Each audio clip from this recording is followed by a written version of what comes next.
Alright, so today I'm going to be telling you guys some of the basic things that you need to go fishing. I'm not going to show you a bunch of gadgets and gimmicks. I'm just going to show you the pure basics. Essentially, everything you need to go fishing.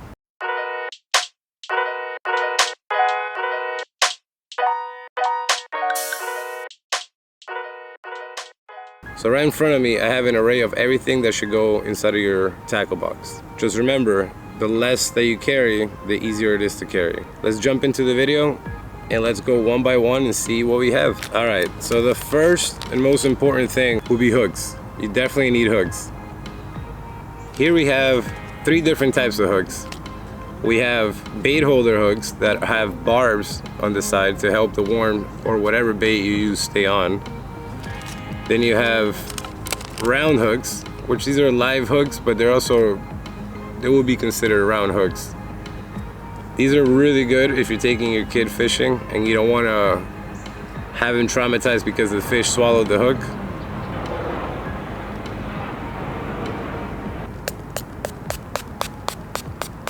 Always carry mosquito repellent. Round hooks are great because the fish tend to not swallow them, so it's easier to get them out.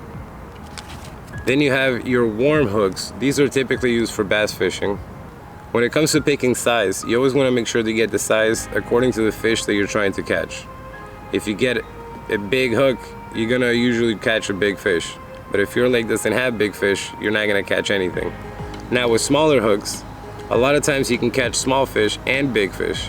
I caught some massive bass using just these regular small hooks. And honestly, I rarely ever caught a fish using these. How many do you really need? Do you really need a box full of hooks? If you know how to tie a good knot, you're not gonna be losing your hooks that often. So as long as you learn a good knot, you don't need that many hooks. All right, let's move on to the next section. Bobbers.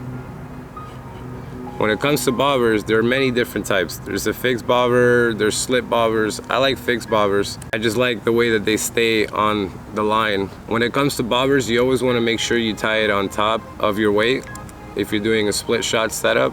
And you always want to remember you get the proper size, because if you get a bobber that's too small, it will sink immediately. And if you get a bobber that's too large, it won't give the hook enough movement. So when the fish bite at it, you're just gonna snag your bait and run away and you won't catch that fish. So always remember to get the proper size bobber for the bait and hook that you're using.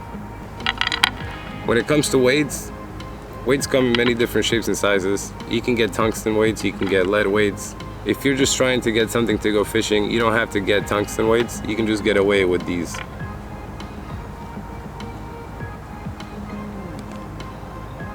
There are many different types of weights. You have your bullet weight, you have your egg weight, you have some split shots, and then you have your bell sinker or teardrop weight. Teardrop weights are usually used under the hook and is meant for dragging. It's good for dragging through gravel or pebbles or rocks, and as the name says, is usually in the shape of a belt. Then you have your bullet weights. Bullet weights are typically used for bass fishing. The good thing about these weights is that they don't snag, so if you're fishing through brush or shrubbery, very good weights. This is a really good all-around weight, will be your split shot. They come in many different shapes and weight. They're really easy to get on and off. All you have to do is just pinch them with pliers. Even with your fingers, they're super soft. And they work great for all situations. And then you have your egg sinker. These are good also for rocks and shrubbery and rubble.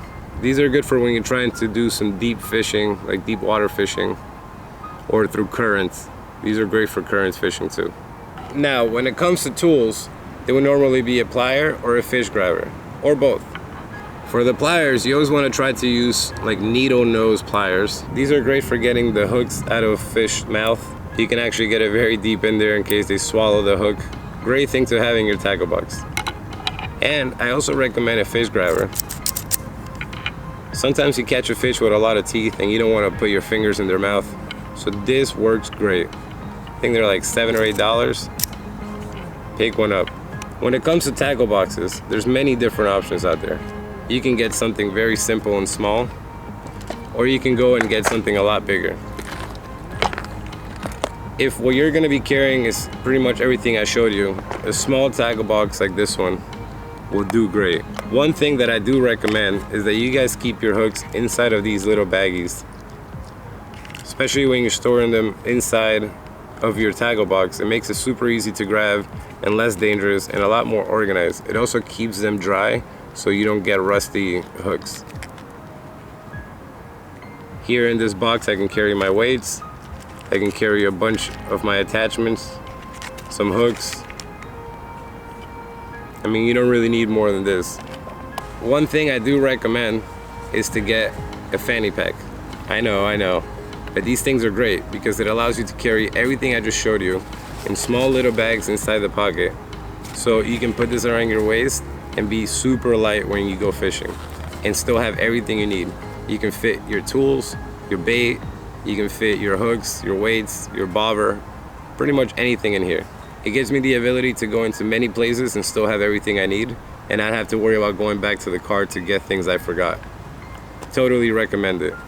And this could also be your tackle box.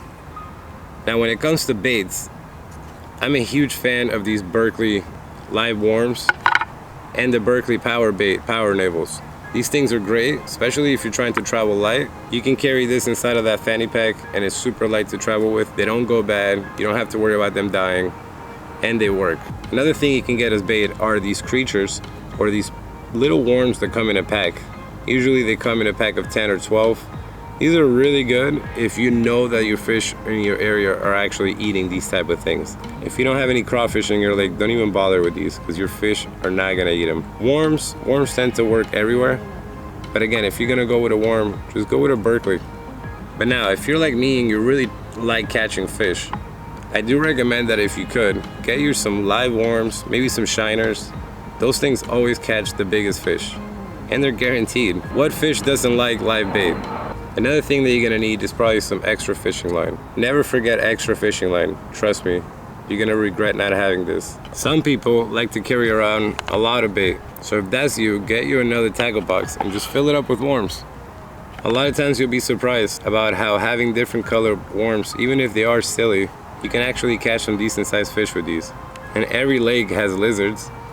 Alright, so if you enjoyed this video, subscribe to the channel. I have a few more videos just like this coming up with different types of fishing equipment. I'm going to be talking about fishing rods, reels, different types of lures, plastic worms. So if you like that type of content, subscribe to the channel. I also go fishing, so watch my other videos. Alright, I'm going to catch you guys on the next time.